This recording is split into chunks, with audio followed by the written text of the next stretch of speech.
பல்லாண்டு பல்லாயிரத்தாண்டு பல கோடி நூறாயிரம் மல்லாண்டு தின்தோள் மணிவண்ணா உன் செவ்வடி செவ்வி திருகாப்பு. ஓம் நமோ நாராயணா, ஓம் நமோ நாராயணா, ஓம் நமோ நாராயணா.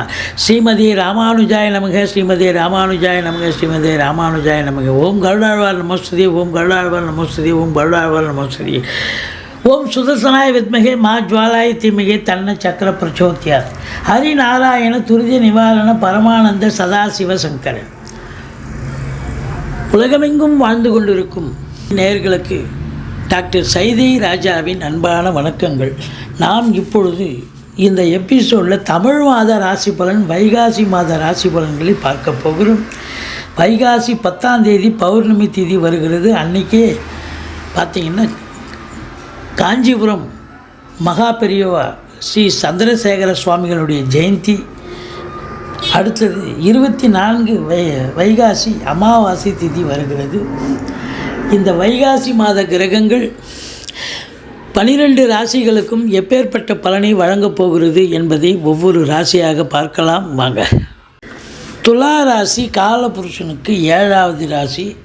சுக்கிர பகவான் ஆட்சி பெறும் வீடு சித்திரை 3-4 பாதங்கள், சுவாதி நட்சத்திரம், விசாகம் 1-2 3 பாதங்கள் உள்ளடக்கியது. இந்த துலா ராசியினுடைய அதிபதி எங்கே இருக்கிறார்? சுக்கிர பகவான் முதல் 7 நாள் மேஷத்தில் இருக்கார். அதுக்கப்புறம் 24 நாள் ரிஷபத்தில் ஆட்சி பீடத்தில் தன்னுடைய வீடான இன்னொரு வீடு ரிஷபத்தில் ஆட்சி பெற்றிருக்கார். அப்போது துலா ராசியினுடைய அதிபதியான சுக்கிர பகவான் 8ஆம் இடமாக இருந்தாலும் அவருடைய வீட்டில் அவர் ஆட்சி பெற்று இருக்கிறதால கௌரவம், புகழ், அந்தஸ்து, செல்வம், செல்வாக்கு, தன்னம்பிக்கை ஏற்படக்கூடிய காலம். மொத்தத்தில் பார்க்கும்போது இந்த குரு 6ஆம் இடத்துல இருந்து 7ஆம் இடத்துல இருந்து வந்த குரு இப்போ 8ஆம் இடத்துக்கு வந்துட்டார் அப்படின்னு வருத்தத்தில் இருப்பீங்க. ஆனால் கண்டிப்பாக அதுதான் கிடையாது. 8க்கு போனாலும் ஸ்தான பலம் இல்லை தான், இருந்த போதிலும் உங்களுக்கு பார்வை பலம் சூப்பராகிடும். பார்வை பாருங்கள், 12ஆம் இடத்தை பார்க்குறார், 2ஆம் இடத்தை பார்க்க போகிறார், 4ஆம் இடத்தை பார்க்க போகிறார். அப்போது உங்களுக்கு 2ஆம் இடத்தை பார்க்கிறார் என்று சொன்னால் அப்போது பண வரவு அதிகரிக்கும் சொன்னால் தொழில் சிறப்பாக செல்ல வேண்டும் அல்லவா? தொழிலோ உத்தியோகமோ சிறப்பாக இருந்தால் தான் உங்களுக்கு பண வரவு சிறப்பாக இருக்கும். பாருங்கள், 2ஆம் இடத்தை சனி பார்த்துட்டு இருந்தார். குடும்பத்தில் நிறைய சண்டை, சச்சரவு, பிரச்சனைகள், பிரிவினைகள் அப்படி இருந்துச்சு. உங்கள் சொல்லுக்கும் செயலுக்கும் மதிப்பு மரியாதை இல்லை, கொடுத்த இடத்துல காசு வரலை, ஒன்வே டிராஃபிக் மாதிரி. இப்படி வாக்கினை தொழிலாக கொண்டு செய்த இந்த துளாராசி அன்பர்களுக்கு பெரிய லெவலில் ஜெயிக்க முடியல. ஆசிரியராகட்டும், வழக்கறிஞராகட்டும், ஜோசியர்களாகட்டும் ஜெயிக்க முடியல. ஏன்னா 2ஆம் இடத்தை சனி பார்த்தார். இப்போ வருமான தடை இருந்தது, குடும்பத்தில் பிரச்சனை இருந்தது, சண்டை சச்சரவு இதெல்லாம் போச்சு. ஆனால் இப்போவும் 2ஆம் இடத்தை சனி பார்க்கத்தான் செய்கிறார். ஆனால் குரு பார்க்க கோடி நன்மை. ரிஷபத்தில் இருக்கிற குரு பார்க்குறார். அப்போது பண வரவு அதிகரிக்கும்.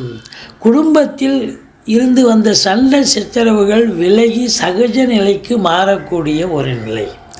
உங்கள் சொல்லுக்கும் செயலுக்கும் மதிப்பு மரியாதை ஏற்படும். அதாவது உங்களுக்கு இதுவரை இழந்த மதிப்பு, அதாவது சமூகத்தில் பேர் புகழெல்லாம் இழந்தீங்க, அதெல்லாம் மீண்டும் பெறக்கூடிய ஒரு காலகட்டம் வந்தாச்சு. பணம் பல வகையில் பையை நிரப்பும். குடும்பத்தில் சுப நிகழ்ச்சிகள் நடத்துவார்கள். வெளியார் சுப நிகழ்ச்சிகளுக்கு சென்றுவிட்டு வர முடியும். உங்களை பொறுத்தவரையும் 3ஆம் இடத்து அதிபதி 8க்கு போயிட்டார். இருந்தாலும் ஒன்றும் குறை கிடையாது. 4ஆம் இடத்தை குரு பார்க்கிறார். வண்டி வாகனங்கள் ஆதாயத்தை தரும்.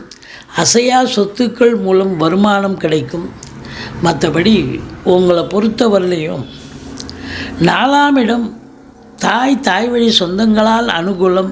ஒரு சிலர் பழைய வண்டி விற்றுட்டு புது வண்டி வாங்கக்கூடிய ஒரு நிலை இருக்கும்.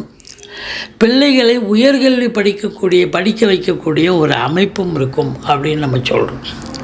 மொத்தத்தில் இந்த சனி பகவான் 5ஆம் இடத்தில் இருக்கார். இது பூர்வ புண்ணிய ஸ்தானத்தில் இருக்கார். புண்ணிய சனின்னு பேர். அப்போது உங்களுக்கு சிவகடாட்சம் 100% உங்களுக்கு கிடைக்கப் போகிறது பூர்வ புண்ணியத்தின் பலனால். அப்போ எவ்வளோக்கு எவ்வளோ சிவனை வழிபாடு செய்கிறீங்களோ, பூர்வீகத்தில் உங்கள் குலதெய்வ வழிபாடு பண்ணுறீங்க, பூர்வீகத்தில் நல்ல தகவல் வரும், பிள்ளைகளால் வளர்ச்சி இருக்கும். மற்றபடி நீங்களும் சந்தோஷம் அடையக்கூடிய ஒரு காலகட்டமாக இது அமையும். இந்த 6ஆம் இடத்து ராகு என்ன பண்ணுவார்? எதிரிகளை ஓட ஓட விரட்டுவார். எதிரிகளே இருக்க மாட்டாங்க. கடன் சுமை இருந்தால் படிப்படியாக குறையும். கடனே இல்லைன்னா புதுசாக கடன் வாங்கிங்க, வீட்டு செலவுக்கு வரும். மற்றபடி உங்களுக்கு 6இல் ராகு அஷ்டலட்சுமி யோகத்தை தரக்கூடிய ஒரு நிலை. வெளிநாடு போகணும்னு நினைக்கக்கூடியவர்கள் தாராளமாக செல்லுங்கள். வெளிநாடு போகணுங்க, தாராளமாக போங்க, எந்த குறையும் இல்லை. உயர்கல்விக்காக போனாலும் சரி, உத்தியோகத்துக்கு போனாலும் சரி, இல்லை சொந்த தொழிலுக்காக சென்றாலும் சரி, உங்களுக்கு எந்த ஒரு குறையும் இல்லாமல் இருக்கும். மொத்தத்தில் பார்க்கும் பொழுது இம்போர்ட்டிங் எக்ஸ்போர்ட் பண்ணுறவங்களுக்கு அற்புதமான காலகட்டம். அதாவது உள்நாட்டு வாணிபம், வெளிநாட்டு வாணிபம், ஏற்றுமதி இறக்குமதியாளர்கள், ஷேர் மார்க்கெட்டில் இன்வெஸ்ட் பண்ணுறவங்க, ஸ்பெக்குலேஷன் பண்ணுறவங்க, ஆன்லைன் பிஸ்னஸ் பண்ணுறவங்க, ஹோட்டல் பிஸ்னஸ் பண்ணுறவங்க, இவங்களுக்கெல்லாம் ஒரு அமைப்பு அப்படின்னு சொல்லலாம். ரொம்ப நல்லாயிருக்கும். தாராளமாக வெளிநாடு போங்க. 6ல் ராகு இருந்தால் உங்களுக்கு 100 ரூபா கிடைக்க வேண்டிய இடத்துல 100 ரூபா கட்டே கிடைக்குங்க. அந்த அளவுக்கு அதிர்ஷ்ட லட்சுமி உங்களை தேடி வருவாள் அப்படின்னு சொல்லுவோம். 7ஆம் இடத்தை சனி பார்க்குறாரு. கணவன் மனைவிக்குள்ள கருத்து வேறுபாடு வரும். நண்பர்கள்கிட்ட பிரச்சனை இருக்கும். கூட்டு தொழில் செய்கிற இடத்துல கூட்டாளிகளுக்கும் உங்களுக்கும் பிரச்சனை வரப்போகிறது. 7க்குடைய செவ்வாய் ஆட்சி பெற்றிருக்கார். வாழ்க்கை துணை அல்லது மனைவியால் யோக பாக்கியங்கள் கண்டிப்பாக கிடைக்கும். ஃப்ளாட் ப்ரமோட்டர்ஸ், பில்டர்ஸ், கட்டிட கலைஞர்கள், இடம் வாங்கி விற்கக்கூடிய அன்பர்கள், செங்கல், மணல், ஜல்லி, ஹார்ட்வேர்ஸ் போன்ற பிரிவில் பணியாற்றுபவர்கள் அத்துணை பேர்களுக்கும் இந்த மாதம் அற்புதமான ஒரு மாதமாக விளங்கப் போகிறது. திடீர் அதிர்ஷ்ட வாய்ப்புகள் தேடி வரும். வரா கடன்கள் வசூலாகும். இன்சூரன்ஸ் பணம் கிளைம் ஆகி கைக்கு வரக்கூடிய காலகட்டம். உங்களை பொறுத்தவரையிலையும் நீங்கள் தொழில் பண்ணுற இடத்துல வரா கடன்கள் நிறைய இருக்கும். அது இப்போ கண்டிப்பாக ஊத்தராக வந்து பைசல் பண்ணிட்டு போவாங்க. அப்படி ஒரு நிலை. இந்த குரு பகவான் பொறுத்தவரையிலும் 8ல் இருக்கிறது ஒரு திடீர் அதிர்ஷ்டம், குருட்டு அதிர்ஷ்டம்னு சொல்லுவாங்க. கண்டிப்பாக கொடுக்கக்கூடிய ஒரு அமைப்பு இருக்குது.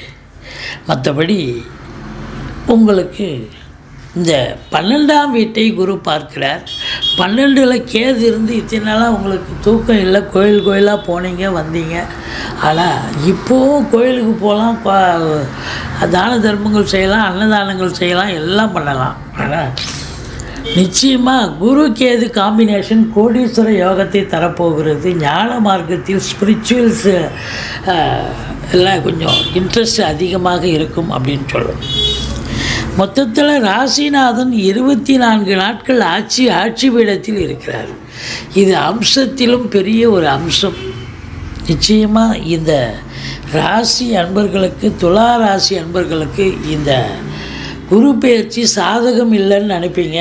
சனி சாதகமாக இருக்கிறார், ராகு பகவான் சாதகமாக இருக்கிறார், குரு பார்வை சாதகமாக இருக்கிறது. உங்களை பொறுத்தவரையிலையும் 23, 24, 25 அதாவது வைகாசி மாதம் தமிழ் தேதியைத்தான் குறிப்பிடுறோம். 23, 24, 25 சந்திராஷ்டம நாளாக வருவதால் மிகுந்த எச்சரிக்கையோடு இருங்க. மற்றபடி வண்டி வாகனங்களில், சொந்த வண்டி வாகனங்கள் செல்லாதீர்கள். இரவு பிரயாணத்தை தவிர்த்து கொள்ளுங்கள். பண வரவு அதிகரிக்கும். குடும்பத்தில் சுப நிகழ்ச்சிகள் நடத்துவீங்க. வெளியார் சுப நிகழ்ச்சிகளுக்கு சென்று விட்டு வர முடியும். இந்த துலா ராசி அன்பர்களுக்கு பணப்புழக்கம் இருக்கும். வங்கி கணக்கு உயரப்போகிறது. அது போதும் இல்லைங்க, செல்வாக்கு உயரும். குடும்ப மேன்மை, பொருளாதார மேன்மை இருக்கும் அப்படின்னு சொன்னாலே போதுங்க. குடும்ப மேன்மை, பொருளாதார மேன்மை இந்த குரு பகவானால் தரப்படுகிறது அப்படின்னு சொன்னால் அது இவ்வளோ பெரிய விசேஷம் பாருங்கள். உங்களை பொறுத்தவரையிலையும் பார்த்தீங்கன்னு சொன்னால் 4ஆம் இடம் ரொம்ப சிறப்பாக இருக்குது. இந்த ட்ரேடர்ஸு, இந்த கமிஷன் பிஸ்னஸ்ஸு, இது போன்ற அன்பர்கள், அதாவது தன்னுடைய மூலதனம் இல்லாமல் ஒரு ஃபோனை வச்சு தொழில் பண்ணுவாங்க பார்த்தீங்களா, அவங்களுக்கெல்லாம் ஒரு அற்புதமான காலகட்டம்.